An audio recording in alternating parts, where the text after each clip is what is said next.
ಗೊತ್ತಾ, ನನಗೂ ಒಬ್ಳೆ ಹೆಣ್ಮಗಳು ಆದ್ಲು ಅನ್ನೋ ಸಂತೋಷಕ್ಕೆ ನಾನು ನನ್ನ ಹೆಂಡತಿ ಇಡೀ ಊರಿಗೆ ಸಿಹಿ ಹಂಚಿದ್ವಿ. ಇಡೀ ಊರಿಗೆ ಸಿಹಿ ಹಂಚಿದ್ವಿ. ನನ್ನ ಮಗಳು ಎಷ್ಟು ಚೆಂದ ಗೊತ್ತಾ, ಅವಳಿಗೆ ನಾಮಕರಣ ಮಾಡಿದ್ವಿ. ಖುಷಿ ಅಂತ ಬೆಳೆದ್ಲು, ಇಷ್ಟೆತ್ರ ಬೆಳೆದ್ಲು. ಖುಷಿ ಪುಟ್ಟ,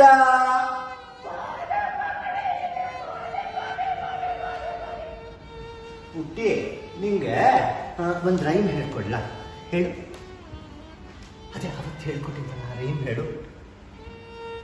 ಅಮ್ಮ ಅಮ್ಮ ಬಾರಮ್ಮ, ಗಿಳಿಯದು ಬಂದಿದೆ ನೋಡಮ್ಮ, ಕೊಕ್ಕಿಗೆ ಕೆಂಪು ರೆಕ್ಕೆಗೆ ಹಸಿರು, ಬಣ್ಣವ ಬಳಿದವರ್ಯಾರಮ್ಮ.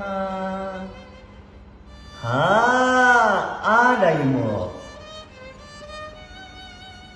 ಪುಟ್ಟ ಪುಟ್ಟ ಹೆಜ್ಜೆಗಳನ್ನು ಇಟ್ಕೊಂಡು ಪುಟ್ಟ ಬಾಯಿಂದ ನನ್ನ ಮಗಳು ರೈಮ್ ಹೇಳ್ತಾ ಇದ್ಲು. ಅವತ್ತು ನನ್ನ ಮಗಳು ಸ್ಕೂಲ್ಗೆ ಹೋಗ್ಬೇಕು. ಸ್ಕೂಲ್ ವ್ಯಾನ್ ಬಂತು. ಖುಷಿ ಬರಮ್ಮ, ಆಫೀಸಿಗೆ ಲೇಟ್ ಆಯ್ತು, ಇವತ್ತು ನಾನು ನಿನ್ನ ಬಿಡಲ್ಲ. ಅಲ್ಲೋಡು, ಡ್ರೈವರ್ ಅಂಕಲ್ ಬಂದಿದ್ದಾರೆ. ಇವತ್ತು ಯೂನಿಫಾರ್ಮ್ ಹಾಕೊಂಡು ಬ್ಯಾಗ್ ಹಾಕೊಂಡು ಸ್ಕೂಲ್ಗೆ ಅಂತ ಸ್ಕೂಲ್ ಬಂದು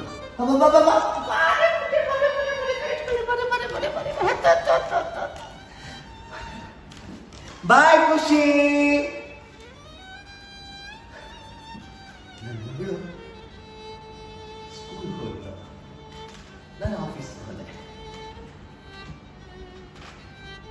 ಇದಕ್ಕೆ ಫೋನ್ ಬಂತು.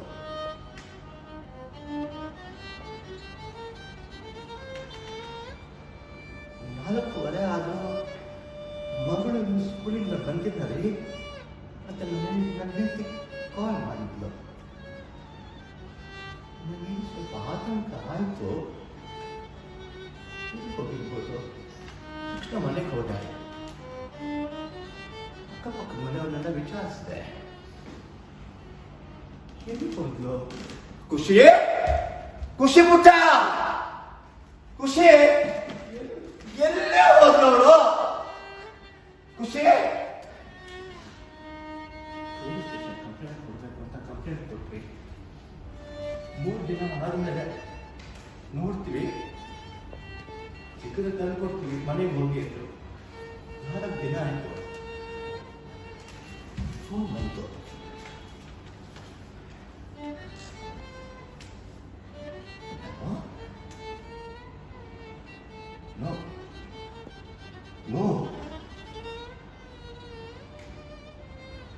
ಯಾವುದೋ ಮಗುದು ಬಾಡಿ ಸಿಕ್ಕಿದೆ, ಬನ್ನಿ ನೋಡ್ಕೊಂಡು ಹೋಗಿ ಅಂದರು. ನನ್ನ ಖುಷಿ ಅಲ್ಲ, ಇಲ್ಲ ನನ್ನ ಖುಷಿ ಅಲ್ಲ.